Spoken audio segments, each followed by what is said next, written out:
బిరప్ప గారు, సో ఇటు రెండు పార్టీలు ఇటు మొత్తం ఉద్యోగాలకు సంబంధించి అంటే నిరుద్యోగులకు సంబంధించి పెద్ద ఎత్తున కూడా ఒక ఆఫర్లను ప్రకటించే విధంగా వాళ్ళని అట్రాక్ట్ చేసే విధంగా ముందుకు వెళ్తా ఉన్నాయి. అయితే ఇక్కడ యువత ఎటువైపు చూడబోతా ఉన్నారు అంటే ఇటు రాష్ట్రంలో ఉన్నటువంటి అధికార పార్టీ కొంత నోటిఫికేషన్ల ప్రక్రియను సీరియల్గా మొదలుపెట్టిన సిచ్యువేషన్స్ ఉన్నాయి.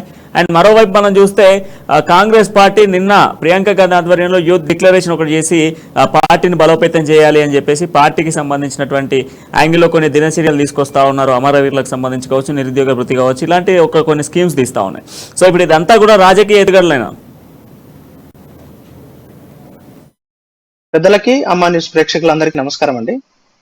మనం తెలంగాణ ఏర్పాటైన ట్యాగ్ లైన్ చూస్తే ఆ రోజు నీళ్లు నిధులు నియామకాలు అంటే లక్షల సార్లు మనం టీవీలలో చెప్పుకుంటా ఉన్నాం, పబ్లిక్లలో మాట్లాడుతూ ఉన్నాం.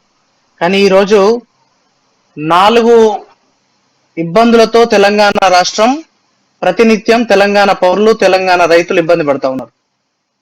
నీళ్లు నిధులు నియామకాలన్న ట్యాగ్ లైన్ పక్కకెళ్ళి ఈరోజు 4 స్కాములు ముందుకు వచ్చినాయి.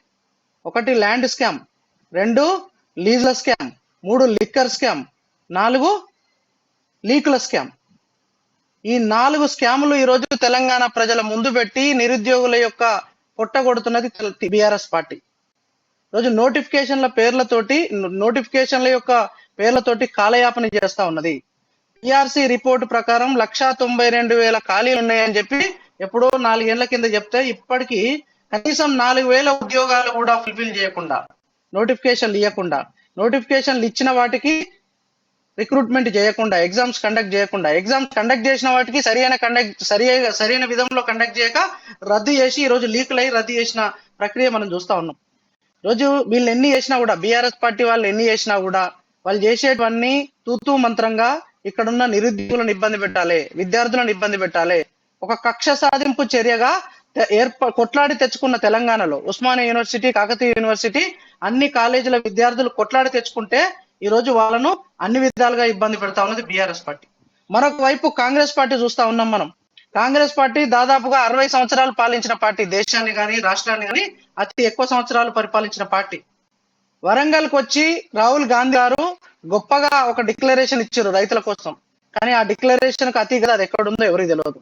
ఈరోజు ప్రియాంక గాంధీ నిన్నొచ్చి ఏదైతే యువతకు, నిరుద్యోగులకు ఒక డిక్లరేషన్ ఇచ్చేయలేరు అంటే ఈ డిక్లరేషన్లకి అతి లేదు, గతి లేదు, మరినట్టుగా ఉందండి.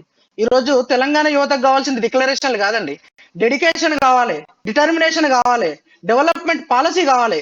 అది ఒక భారతీయ జనతా పార్టీ వల్లనే సాధ్యమని చెప్పి దాదాపుగా 40 సంవత్సరాల లోపు ఉన్న ప్రతి పౌరుడు భారతీయ జనతా పార్టీ వైపు చూస్తూ ఉన్నాడు.